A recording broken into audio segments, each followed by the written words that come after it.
Hey, it's Matt McWilliams here, and today I want to talk about what to do when things aren't converting from opt-ins into sales in an affiliate promotion.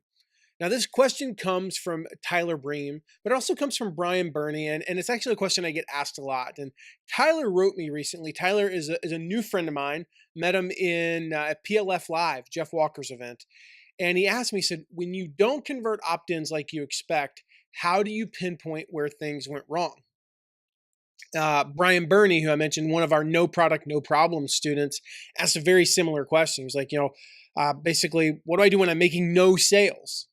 So I have 7 things for you today that I want to cover. At first, consider this. If you have 70 opt-ins, 40 opt-ins, 50 opt-ins, anything less than like 125 opt-ins and no sales, especially if it's early on in the open cart phase, you're one sale away from being normal. You have to consider small numbers.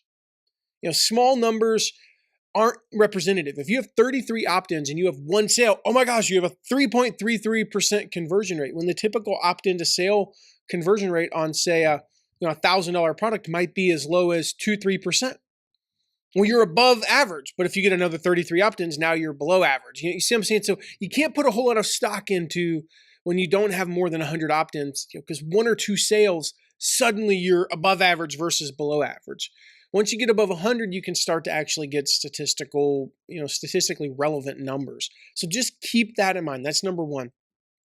Number 2, make sure you had reasonable expectations. If you have a list of 400 people and you got 50 opt-ins, 5 sales is not realistic. It's not. 2 sales, 3 sales is realistic. And so again, you might only have 1 sale out of 50. Well, that's a 4% conversion rate. But what might happen, you could have one of those situations where it's like, well, in the last promo, I had 3 out of 50, and this one I only have 1 out of 52. Like I said, 1 sale less and 1 sale more, and you're the same. You see what I'm saying? So you can't put a whole lot of stock in that. So just check your expectations and make sure that they were reasonable. The third thing to do is, I held up 2 fingers there. The third thing to do, I meant to do that. The third thing to do is to check where your opt-ins came from. We know the numbers, and we know that, and I could take you through this whole formula to, Facebook versus email versus Twitter versus Instagram versus Pinterest and all that. But as a bucket, social media converts, generally speaking, from click to sale at barely 10% of what email does right now. Typically, your opt-in rate's going to be lower, but also your conversion rate. So you might see numbers, you might have 75 opt-ins and 58 of them are from social media, only 17 are from email, because maybe you have a small email list right now. Well, you might not convert any of those. It's just like, again, statistically, out of 58 opt-ins from social media, you're on a $1,000 product, you're only going to convert a little over 1. So 0 is just not that far off. So look at where they came from. Now, if you have 300 email opt-ins and only 50 from social media, you should convert. But just consider that, again, in setting your expectations. Number 4 is you have to look at positioning. Was it a good fit for your audience?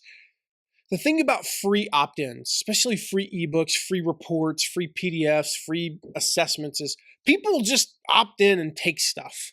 That's just kind of how we work. Like, see a form, fill a form is kind of the click whir, click whir, whoop, click, is what Robert Cialdini talks about.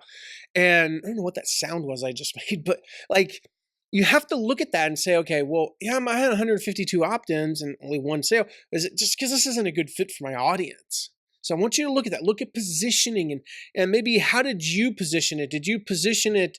Let's use an example. Michael Hyatt's 5 Days to Your Best Year Ever. Did you position it in terms of like, this is about goal setting? Or did you talk about two general of terms that, like, they went into it and then all of a sudden he comes into it positioning or trying to sell them a goal setting course? Like, what the heck is this? Just as an example. So look at your positioning and was it a good fit for your audience? The next, I want you to look at the opt-in, meaning what do they opt into? Do they opt into an ebook, a video series, a webinar, an assessment? All of these could potentially produce different results. And maybe your audience is like, I'm all about free ebooks, and then they never buy anything. But if they opted into a webinar, they would buy. It's a style difference. You want to, so what I mean by that is you may have promoted the ebook only, and that was it. That was all you did. You got 200 opt-ins for the ebook, but you never promoted any other stuff, and then they didn't convert into a sale, and you wonder why. Well, there's a couple of reasons. Because number one, you promoted this ebook at the very beginning, and then you went like 9 days without mentioning this person, and then you suddenly expect them to buy something. That's not realistic. Secondly, that may not be the thing that tips them into buying mode. So ebooks are great. They also just tend to, as compared to webinars and video series, they just don't convert very well. So just look at that and you say, well, I had 75 opt-ins with an ebook and I didn't make any sales. This is a terrible promotion versus this last one where I only had 50. I only sent 50 people to this webinar and I made 4 sales. Well, duh. Like, you sent 50 people to a webinar, you converted 8% of them. That's actually a little low, truth be told, on average. Where you sent 75 people to an ebook and none of them converted, well, it's because it's an ebook. People just download free ebooks all the time. That's just the way we're wired, right? So just consider that, all right? Another point on that is if you do promote the ebook, make sure you still promote the future stuff.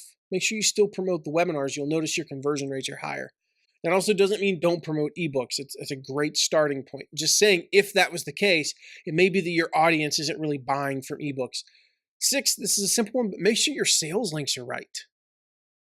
There's a reason you might not be making sales. Your links might be broken. So make sure your sales links are right. Make sure to test those. And then 7th, don't give up. One promotion does not make or break you. One promotion does not mean you're a success or a failure at affiliate marketing. Like I said, I had sent 100 people and I got 5 sales. I'm a success. Woo! I sent 50 people and I made no sales. I'm a failure. Boo. Like, that's not what you want to do. One promotion is not the end all be all of what you're doing. So just don't give up. Well, this last one we didn't convert so well. Why is that? Maybe it was that it wasn't a good fit.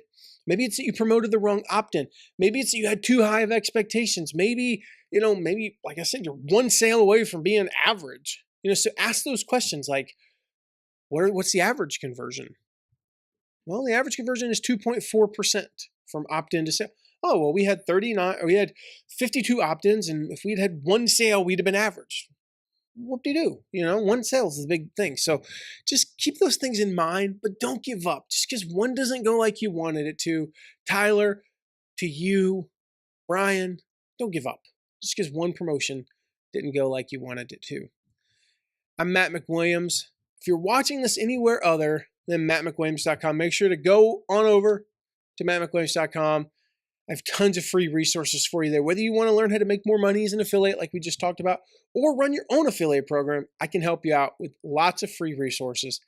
I'll see you there, and I'll see you in the next video.